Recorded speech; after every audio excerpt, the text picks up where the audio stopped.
to fame was he was a sports agent with no experience in the front office. It's a different experience when I look at data sheets and scouting reports of who's going to go where in the draft. That's how an agent looks at players. They don't go looking at a player and say, oh, I'm going to find the diamond in the rough. He's going to be the greatest guy in the world playing basketball. That's not, it's different as a general manager.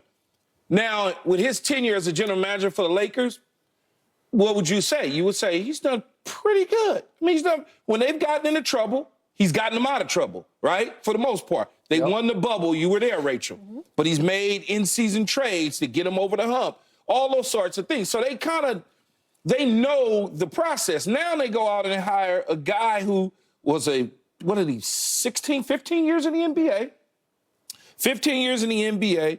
No, I actually have 17 seasons that he played in. It's a long time. Yeah. It's a long time. Yeah, go ahead. Okay, so you got a guy 17 years in the NBA with no coaching experience at all, enough playing experience that could potentially carry over into the coaching circle for him.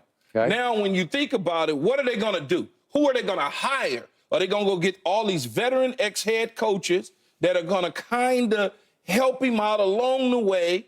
Is he going to have the sole voice in the locker room as a coach, or does he have to really lean on these guys in a learning process with LeBron James and only, 2 to 3 years left in his NBA career before he starts to say, I don't want to play anymore. I'm done. I want to go do other things in life. Because when you look at where the Lakers are or where they were, Phil Jackson was the last coach to win 50-plus games outside of Frank Vogel. It took them all the way to get to Frank Vogel to get to 50-plus games. You go back to Phil Jackson, that was the last time before Frank Vogel. I mean, that's a long time. Then that was in the many people, like you, Skip, would say, Mickey Mouse, whatever it was, they won a championship. But then they wind up firing the guy who won the championship. And then wind up firing the guy who took them to the Western Conference Final, which in a 3-year span, it's just like, what are we doing? So now we got to give them the benefit of the doubt. Let's see where it goes and see the staff they put together. Let's see what happens in free agency at the end of this month. All of those I don't care about the draft. The free agency is most important. What are they going to do to build around JJ Reedick to get him to be successful in this short window that's left for LeBron James? And then you asked me that question, what do I think about the hire at that point in time? And I could give you a different type of answer. Well, right now, you're just sort of... I'm fine. Whatever. Okay. Yeah, I'm like, whatever. Whatever. Let's just see what it is. I'm not like, this isn't Pat Riley coming. This is not Phil Jackson coming. This is not, hell, it's not Rudy coming. It's just... Yeah. It's like, okay. You just damned your team with faint praise, but go ahead. Yeah, I mean, that may be true, but I'm sure I'm not the only person. I would agree with that. Yeah, I don't think you are, because this is a very, very difficult thing to be certain on. It is just such a huge gamble. The metaphor in my head is, say you've got a guy who was a waiter at a restaurant, then he went on to be a food critic, very respected, very good. He's suddenly hired to be the head chef, even though he's never worked in a kitchen before. Is that going to work?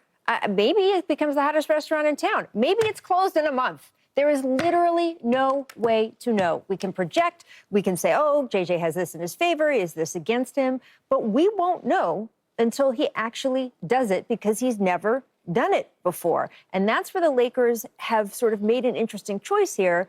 They've made this huge gamble on their 7th head coach in 13 years, 8th if you count that they had an interim head coach for 4 or 5 months. So this is a point where, as you guys just showed with all those head coaches that they fired, can they afford to be taking another gamble that in a year might completely blow up in their faces? They've done it. So it's pretty interesting that this hire and this chance has come at this time. And even JJ, if he was going to be honest with you, would be very surprised, because I want to underline what I'm talking about here with some of JJ's social media. There was a tweet, it was like a little bit more than a year ago. It was in response to the idea that JJ on his podcast had been rallying for Nikola Jokic instead of Joel Embiid for MVP. And this fan out there was like, hey, JJ, Embiid made you a lot of money. You should be thankful. Without Embiid, you would just be coaching middle school right now. And JJ's response was amazing. He said, I'm actually coaching 8 and 9-year-olds right now. I'm hoping to move up to middle school in 3 to 5 years. That was a year and change ago. Oh. So, in fact, not 3 to 5 years, in a year and change, he is now the head coach of the Lakers, much less middle school. And it's jarring when you see the photos of him with the team he has coached in the past, because that's not LeBron James there. So again, how much of a gamble we are talking about has to be factored into any analysis of this hire. Who's he talking to there? I assume his son. I don't know. Is that Austin Rivers or something? Yeah. Okay. I continue to hear that this move is high risk but high reward. And I got to tell you, I get high risk because it's the highest risk. I don't get high reward because how can you know? This move is completely unknowable at this point because you have no track record to go on whatsoever. Even we just watched Joe Mazzulla win a championship at age 35. And you pointed out, well, they just picked like the fourth assistant down the row. They did. And said, here, you come up and do this out of emergency, obviously, because they had the Ime situation they had to remedy. And yet I look at Joe Mazzulla's background. For 2 years, he was the head coach at Fairmont State in West Virginia.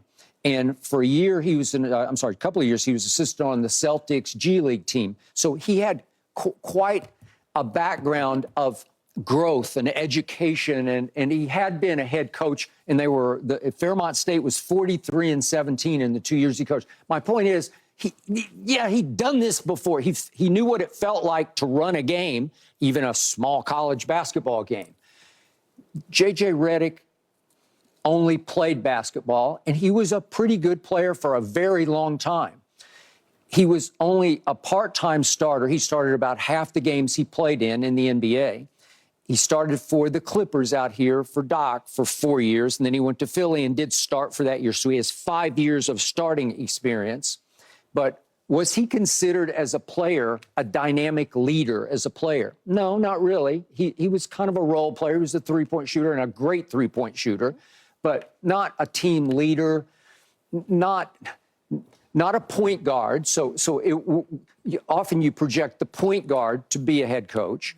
And yet, I look at what happened. I keep hearing that JJ has, extraordinary basketball IQ. Well, I'll buy that from listening to their podcast. We know, we hear him talk on TV. But help me out here. Higher IQ than Steve Nash? I doubt it, because Steve Nash it's way up there, trust me. And he was a back-to-back MVP and was a dynamic leader of the Phoenix Suns. And then what happened? When he got his first shot with no coaching experience, again, he got thrown into a really difficult situation with some really difficult to handle superstars that he was trying to juggle, and it flamed quickly out. So that would indicate, well, this might not work, but I have no idea. All I know is when we talk about building a staff, the truth is the lead assistant right now for the Los Angeles Lakers is LeBron James. And I keep harking back to Byron Scott. You had him on your podcast. We had him on this show, sitting right there in Rachel's seat. And what was the first thing he said about the Lakers situation? And he wasn't kidding. He's actually tongue in cheek. Yeah. But he was a little bitter about it because he doesn't like to see head coaches done wrong, and he thought Darvin Ham had been done wrong. 100%. Right? No, when you look at it now on its face, yeah. I kind of feel the same way. Yeah. Like when I look at it, now that JJ is officially hired, exactly. You look at it and you go, wait a minute, man, you had a attitude. Wait a minute, man, I'm with you on that. But Byron was saying, well, LeBron should just go ahead and coach it. Well, I think he has a chance to be sort of a player coach because he and JJ obviously are close from the podcast and they have good connection on the podcast. I don't know how close they are off the field or off the floor, but at least they have a pretty deep connection. And I think they'll be able to communicate at a very high, quick level where LeBron can help him just the way a lead assistant would help him. And yet the only issue I have with this whole process was, where I would be more impressed is if right away, if they had fired Darvin Ham one day and 2 days later, they had hired JJ Reedick because they had it all set up and they said, that's our guy. We had targeted JJ Reedick from the start. I'd say, whoa, I'd get goosebumps. I'd say maybe they found Pat Riley. But as you kept pointing out about Pat Riley,